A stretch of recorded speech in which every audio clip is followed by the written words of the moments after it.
And with all due respect to John Wall, he is very similar to Westbrook, but not quite as good as Westbrook. Plus, he's coming off two major injuries, including an Achilles. So explain to me how this could be even remotely close to a good deal for Houston. I just don't see it. I think that this is just another step of them trying to change the entire organization, and I believe that James Harden is next.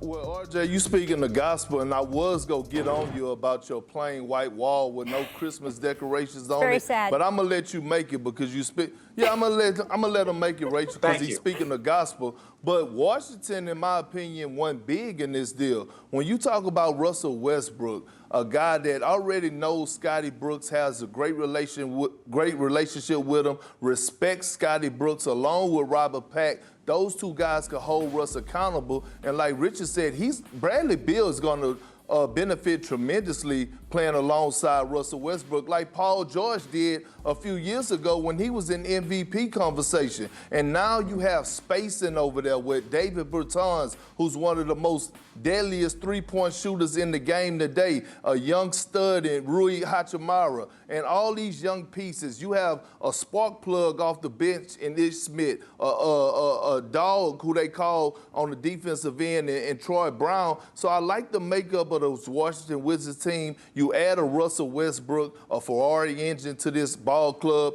and guess what, Rachel? It brought chocolate back to Chocolate City. Well, look, okay. I don't know what that means. I do. I'm from D.C. Perk, I got you. Look, no, I know. You make a good point, Perk, about Russell Westbrook being a known quantity, right? Like, we know what his faults are. We know what his strengths are. We know what his injury issues are. John Wall is such an unknown quality. So for the Wizards, having that known quality in Russell Westbrook, that partnership with Scotty Brooks, I think really is going to be a strength for them. And for whatever reason, the John Wall-Bradley Beal partnership, which has never worked great, isn't apparently something they want to continue with all the reporting about Wall asking for a trade. So even if you just got rid of a possibly contentious situation, that is a good thing.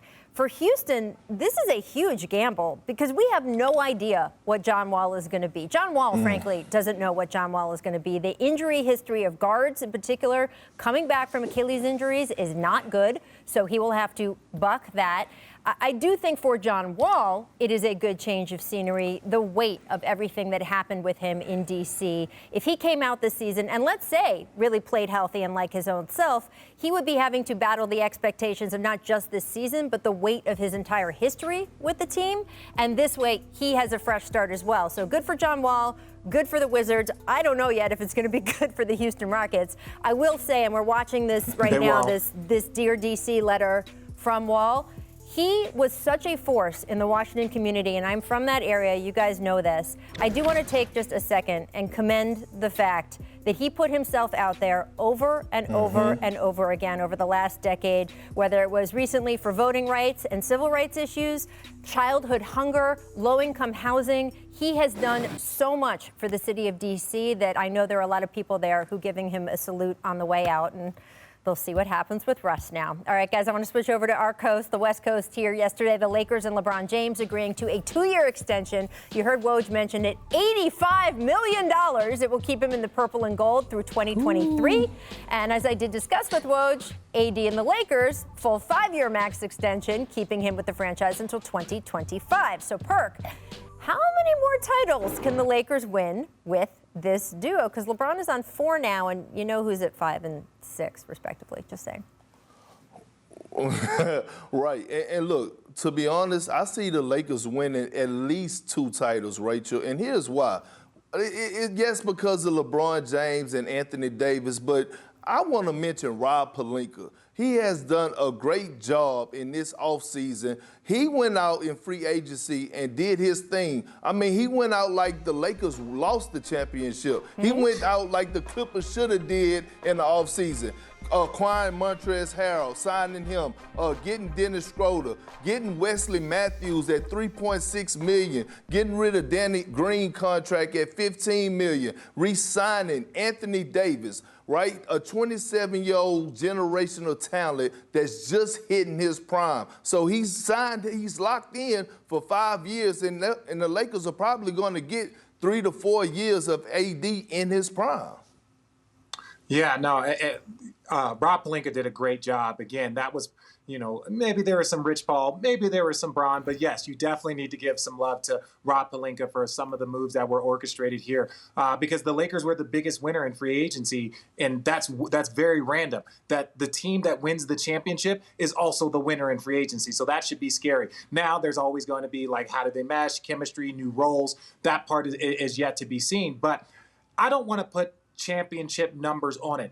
If they don't win one more championship with this pairing and this group of players, it will be a disappointment. But Perk, you know how hard it is to win.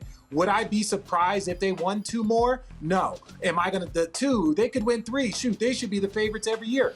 They don't have a team quite yet that's like the Golden State Warriors when they had Kevin Durant. When they had Kevin Durant, as long as they stayed healthy, nothing was going to stop them. This is still going to be a team that has to work, that has to fight, that has to get better. So I think over the course of this Bron extension and AD's contract, I think the championship one, I think, is what they should focus on. And then after that, anything other than that is just gravy. Well, they have so much going for them, right? They have obviously such a strength with LeBron and AD as the core of that team. It makes free agents want to come to you. It makes players want to come to you in a trade. It makes guys want to take less money to fit into the organization. But it's more than that. They have clarity, and that is what we have seen has been missing in so many locker rooms, right? Everybody knows what their job is on this Lakers team. And I think LeBron's first season in LA, there was obviously a lot of lack of clarity. And even the previous offseason, it's fantastic that it ended in a championship, but obviously there was some lack of clarity in that previous offseason. And now they've had great clarity in this offseason setting up the team. So I just think that that's a huge organizational advantage for them, and it's to their credit. Thanks for watching ESPN on YouTube. For live streaming sports and premium content, subscribe to ESPN+.